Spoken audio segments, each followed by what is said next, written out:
नमस्कार, arise news में आपका स्वागत है। तो पेश है आज की अहम खबरें। आज यूपी के सीएम योगी आदित्यनाथ व मध्य प्रदेश के सीएम मोहन यादव संभल के कैला देवी पहुंचे और संभल लोकसभा सीट से भाजपा प्रत्याशी परमेश्वर लाल सैनी के समर्थन में एक विशाल सभा को संबोधित किया। इस मौके पर मुख्यमंत्री योगी आदित्यनाथ ने कहा कि ये चुनाव कल्की नगरी को नया स्वरूप देने का चुनाव है। यहाँ बता दें कि प्राचीन नगरी संभल भगवान कल्की की नगरी के रूप में प्रसिद्ध है। इसके साथ ही यहाँ ये भी बता दें कि यादव बहुल इस इलाके में लोग कैला देवी को बहुत मानते हैं। यहाँ बहुत से लोग उन्हें अपनी कुलदेवी के रूप में भी मानते हैं। महाराज कल्की के धाम को एक नया स्वरूप देने का चुनाव है। चुनाव उधर ही जा रहा है। आपने देखा होगा ना, लोग कहते थे पहले अयोध्या के बारे में लोग यही कहते थे, क्या ये हो पाएगा, बोलते थे ना। जब हम लोग विश्व हिंदू परिषद भाजपा के लोग नारा लगाते थे, बजरंग दल के कार्यकर्ता नारा लगाते थे कि रामलला हम आएंगे, मंदिर वही बनाएंगे, कांग्रेस और सपा के लोग हंसते थे, कहते थे अरे क्या बोल रहे हैं लोग, बोलते थे ना। ये लोग तब भी हंसते थे और तब भी कहते थे, उपहास करते थे हम लोगों का, कहते थे देखो ये कभी हो ही नहीं सकता। और इन लोगों ने उस समय क्या कहा था, सपा ने कहा था, समाजवादी पार्टी ने कहा था कि अयोध्या में परिंदा भी पर नहीं मार सकता। कांग्रेस के लोग कहते थे राम हुए ही नहीं। और जब न्यायालय फैसला देने लग गया तब इन्होंने क्या कहा था, इन्होंने कहा था अगर फैसला कोर्ट ने कर दिया तो खून की नदियां बहेंगी। अरे हमने कहा ये नया यूपी है भाई, यहां खून की नदियां नहीं, मच्छर भी नहीं मरने वाला, कुछ नहीं होगा। आपने 7 वर्ष में कोई कर्फ्यू देखा यूपी में, कोई दंगा देखा है क्या? अब दंगा नहीं होता यहां। कर्फ्यू का स्थान तो कांवड़ यात्रा ने ले लिया है।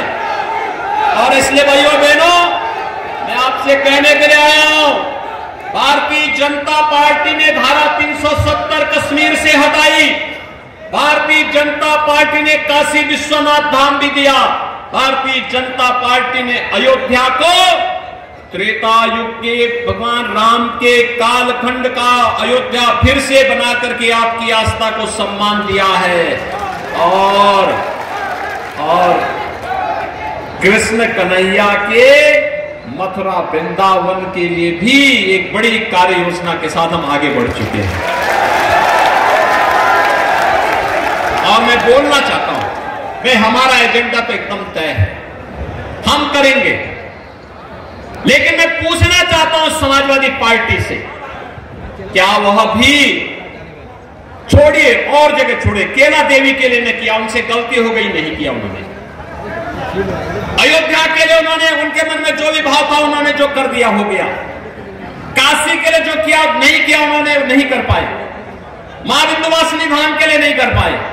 लेकिन क्या मथुरा वृंदावन के इस कार्यक्रम में जिसको लेकर के हम लोग आगे बढ़ रहे हैं, क्या समाजवादी पार्टी क्या इस कार्य में, इस पुण्य कार्य में सहयोग कर पाएगी? आप पूछना उनसे।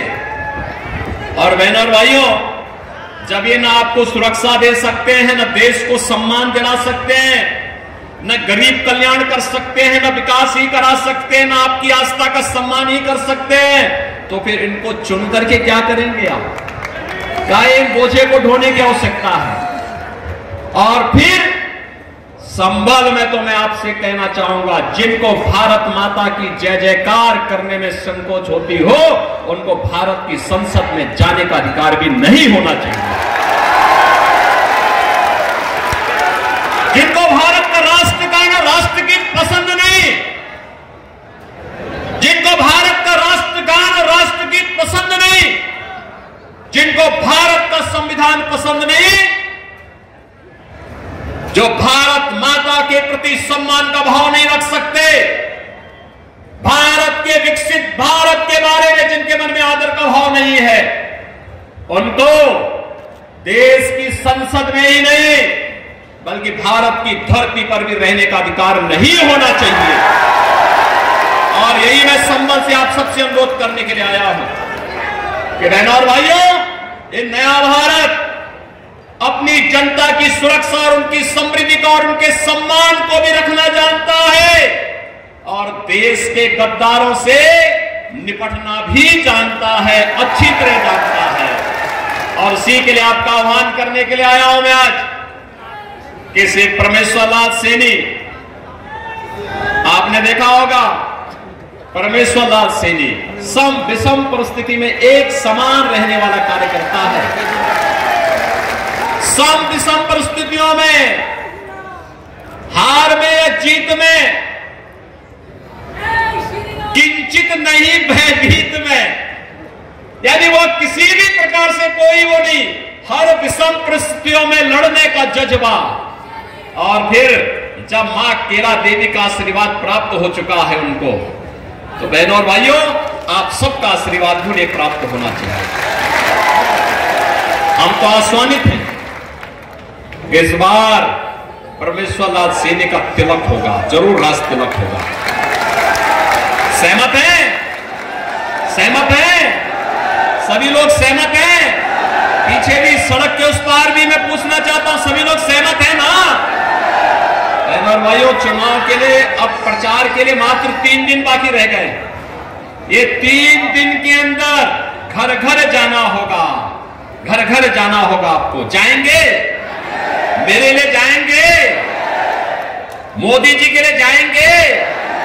डॉक्टर मोहन यादव जी मध्य प्रदेश से आए हैं, उनके लिए जाएंगे? तो हमारा एक ही संदेश है, घर घर में कमल चुनाव चिन्ह खिलाने की आपको तैयारी करनी है। करेंगे? सभी लोग सहमत है ना?